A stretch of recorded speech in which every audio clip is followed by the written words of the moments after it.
And of course, we want to switch gears now and talk about electric buses. How do you commute to work every day? And to help me with this conversation, I'm joined by Jonathan Green, who's the CFO and co-founder of Busigo. Jonathan, welcome to KTN. Yeah, thanks, Jimmy. All right, let's go straight into this conversation. Electric buses. This is a very new concept in Kenya. How is the reception so far in the market? So far, it's been incredibly positive. I think transport is a huge issue for many people in the city. I saw a paper recently that said about 60% of us use buses to get to work every day. That's about 20,000 buses in the city, operated over about 240 different SACCOs. And these, cost of fuel is a huge concern for not only the bus operators themselves, but also the passengers who have to pay the fees. And electric is a great way to kind of not only reduce some of the concerns around pollution, around climate change, but also kind of help stabilize some of those passenger prices that we're all facing. All right, and of course we'll talk about the issue of lowering the cost of transportation and lowering the charges and fares that currently customers are paying. But the question that comes to mind is the Kenyan market ready for this? We believe it is. So there's a couple of factors that kind of make Kenya a really interesting place for e-mobility. First off is that the Kenyan grid, what is actually distributed to our households and our businesses, is over 90% renewable. So the climate impact of introducing electric mobility is probably greater here than many other places in the world.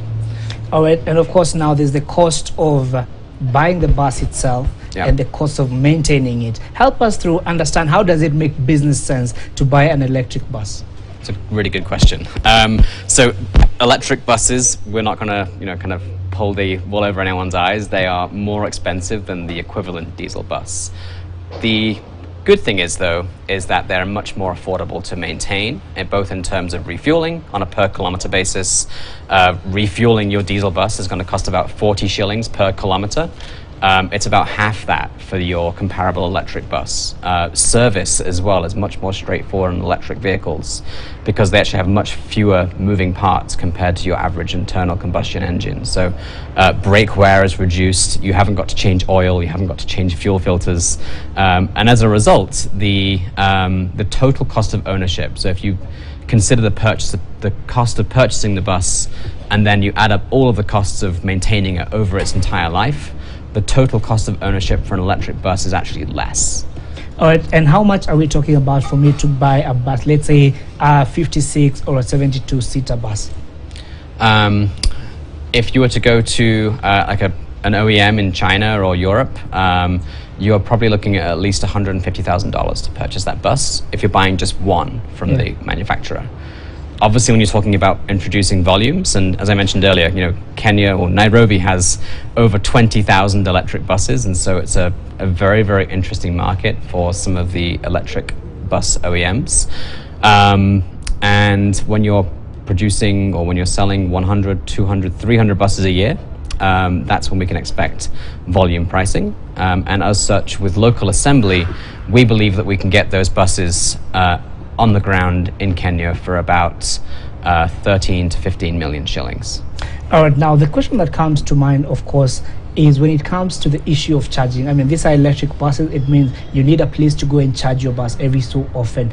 Do we have those facilities ready, or what are you currently doing to make sure that these facilities are available, that even as you bring in the buses, you have the solution that comes with it? Yeah, charging and service is definitely front of mind for anyone thinking about purchasing an electric vehicle. One of the very first questions people ask is, well, what if I run out of charge? What do I do? The great thing about buses is that they typically operate on routes. We know where the bus starts, Kitengela, for example, and we know where it terminates, CBD. And so we can put chargers in Kitengela, we can put chargers in CBD, and we know that the buses will be able to charge and recharge when they are not actually actively in service. So the Busigo right now, we have 2 charging depots. Each charging depot has about 3 chargers, which can charge 6 buses each. We are launching more charging stations in the next couple of months as we grow the fleet. And so, we hope that no one's ever going to have to worry about charging their bus. All right, now for a normal bus, maybe you would have to service it after 5,000 kilometers or 10,000 kilometers. How often do I need to service my electric bus? So with the Basigo pay-as-you-drive financing model, the way it works is that although this bus at scale is going to cost about 15 million, we know that the equivalent diesel bus is about 6 to 7 million. So we actually sell the electric bus to the PSV owner for 6 to 7 million, and we then finance the remaining difference. We then include the cost of charging and service in what's called a daily per kilometer subscription fee. That per kilometer subscription fee is less than what they would pay for charging and service should they be operating a comparable diesel bus. And so we take away all of the headache of charging and service. Our service schedules are that they have a scheduled service every 15,000 kilometers where we do things like replacing fluids, checking brake pads, etc. But we actually have a very kind of high touch model in that every time one of the buses comes into our charging depot, our team of expert technicians and mechanics actually do preventative maintenance and checks on the vehicles every day. That way we think the electric bus can actually last a lot longer, break down less, higher uptime means more passengers carried, and you've got a better economic return for the bus investor. Now, and actually that's actually a good point, because the question of when I'm servicing my diesel bus, for instance, it's going to set me back 10,000, 15,000, 20,000. What am I looking at in terms of the cost implications on servicing an electric bus? So if you purchase with Basigo and you finance it with pay-as-you-drive, it's included in your per kilometer fee. So you can charge and service your bus for a per kilometer fee that is actually less than what you would spend purchasing diesel. All right, and of course there's also the aspect of how much power do I need to be able to charge my bus to take me, let's say, for 10 kilometers, for 100 kilometers, and how long does a full charge take me for? So the buses that we have right now, these 25-seater BYD K6 buses that are currently in operation, have a range of 250 kilometers. That battery inside the bus is about 110 kilowatt hours, and we have 60 kilowatt chargers. So the bus can actually charge in about 2 hours.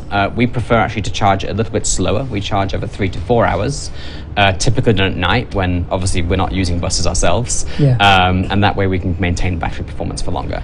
All right, you mentioned something to do with a financing model. Maybe you can help us understand, how does this financing model work and how can SACCOs tap into this?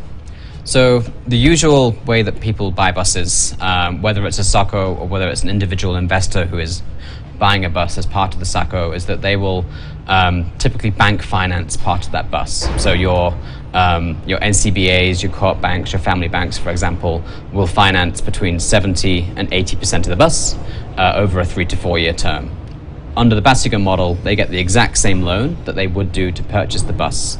The only caveat is that Basigo retains ownership of the battery that lives within the bus, and we subsequently lease that to the bus operator. And that lease fee includes charging and service, as I mentioned earlier.